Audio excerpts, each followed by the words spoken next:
नमस्ते। इसे कहते हैं पिछवाड़े पर लात पड़ना। ईरान ने अमेरिका में ऐसा ऑपरेशन अंजाम दिया है जिसने पूरी दुनिया को उसकी सैन्य ताकत का एहसास करा दिया है।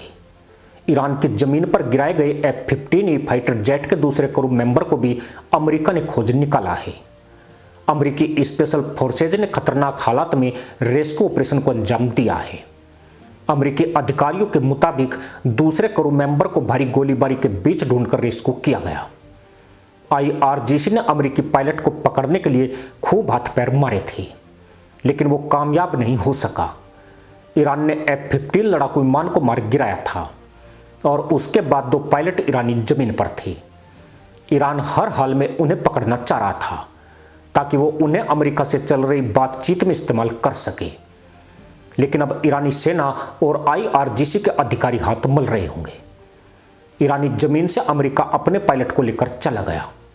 यह कहीं न कहीं इन मुल्लाओं के लिए शर्म से डूब मरने की बात है जो अब तक बड़ी बड़ी फेंक रहे थे। रिपोर्ट के मुताबिक अमेरिकी सेना के स्पेशल फोर्स ने CSAR मिशन चलाया था। ईरान के देदास क्षेत्र में CSRA टीम और ईरानी IRGC के बीच रात भर मुठभेड़ चलती रही। यह वही इलाका है जिसके पास F-15 विमान को मार गिराया गया था। किसी दूसरे देश में जाकर या किसी मुश्किल स्थिति में फंसे अपने जवानों को बचाने के लिए America combat search and rescue यानी CSAR चलाता है।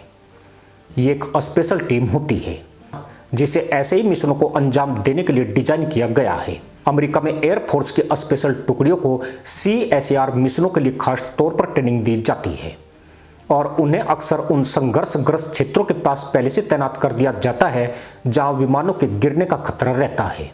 ईरान युद्ध शुरू होने से पहले ही CSAR मिशन के लिए स्पेशल टीम को तैनात किया गया था और उसी ने पायलट की तलाश के लिए ईरान के अंदर रेस्क्यू ऑपरेशन चलाया था। अमेरिका के लिए इस पायलट को खोजना बेहद जरूरी था क्योंकि ईरान में भी इसकी तलाश जारी थी। ईरान के अंदर अमेरिकी पायलट को पकड़ने के लिए एक तरह से रेस चल रही थी। कई अलग अलग मिलिशिया के लोग भी उसकी तलाश में थे।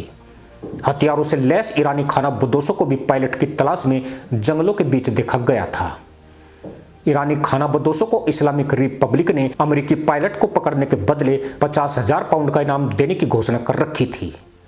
अगर पायलट पहले ईरान को मिल जाता तो ट्रंप के लिए नया सिरदर्द बन जाता। अमेरिकी सरकार के एक अधिकारी के मुताबिक दूसरे क्रू सदस्यों को ईरानी क्षेत्र में एक भीषण मुठभेड़ के बाद बरामद किया गया। वह पकड़े जाने से बचने के लिए कई घंटों तक ईरानी सुरक्षा बलों को छकाते रहे और खुद को छुपाए रखा। दरअसल अमेरिकी पायलट जब मिशन पर जाते हैं तो उनके पास सैटेलाइट से कनेक्ट करने वाला रेडियो रहता है। ये सीक्रेट सिग्नल भेजता है और इस पायलट के सटीक लोकेशन के बारे में इसी रेडियो सिग्नल से पता लगाया गया।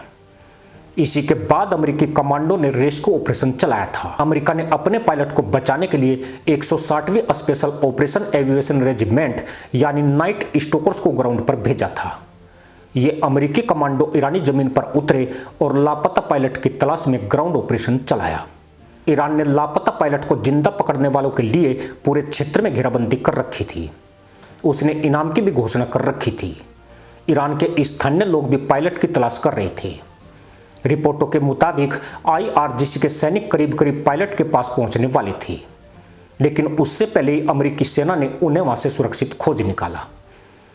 इस रेस्क्यू ऑपरेशन के दौरान अमेरिकी सेना के 2 ब्लैक हॉक हेलीकॉप्टर ईरान ने मार गिराए। ये दोनों हेलीकॉप्टर जमीन के काफी करीब पायलट की तलाश कर रहे थे। इसमें कुछ सैनिकों के घायल होने की भी रिपोर्ट है।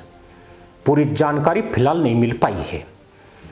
पायलट के मिल जाने के बाद कहानी में एक और मोड़ आया। 2 ट्रांसपोर्ट विमान जिन्हें कमांडो और एयरमैन को सुरक्षित जगह पर ले जाना था, वो ईरान के एक दूर दराज के बेस पर फंस गए। कमांडरों ने सभी अमेरिकी सैन्य कर्मियों और एयरमैन को निकालने के लिए 3 नए विमान भेजने का फैसला किया। साथ ही उन्होंने उन 2 खराब हो चुके विमानों को उन्हें ईरानी सेना के हाथ लगने देने की बजाय उन्हें उड़ा दिया। F-15 लड़ाकू विमान ईरान के ऐसे इलाके में मार गिराया था जहां ईरानी सरकार का काफी विरोध होता है। नतीजतन हो सकता है कि एयरमैन को वहां के स्थानीय लोगों से पनाह और मदद मिल गई हो। यह रेस्क्यू मिशन एक ड्रामेटिक स्टोरी की तरह है और ईरान के मुंह पर जोरदार तमाचा भी है। रिपोर्ट्स के अनुसार पायलट पूरे 2 दिनों तक ईरानी अधिकारियों से बच रहा था। यह बचाव अभियान अंधेरे में चलाया गया था, लेकिन इसका अंत उजाले में हुआ। वहां एक जबरदस्त गोलीबारी हुई और हम यह सुन रहे हैं कि ईरानी अधिकारियों के पहुंचने से पहले ही अमेरिकी सेना ने पायलट को खोज निकाला। अब ईरान शर्म से मुंह छिपाता फिर रहा है। उसने वो बड़ा अवसर गंवा दिया जो इस युद्ध का टर्निंग पॉइंट हो सकता था। मतलब साफ है, ये मुल्ला जबान और सोशल मीडिया के शेर हैं।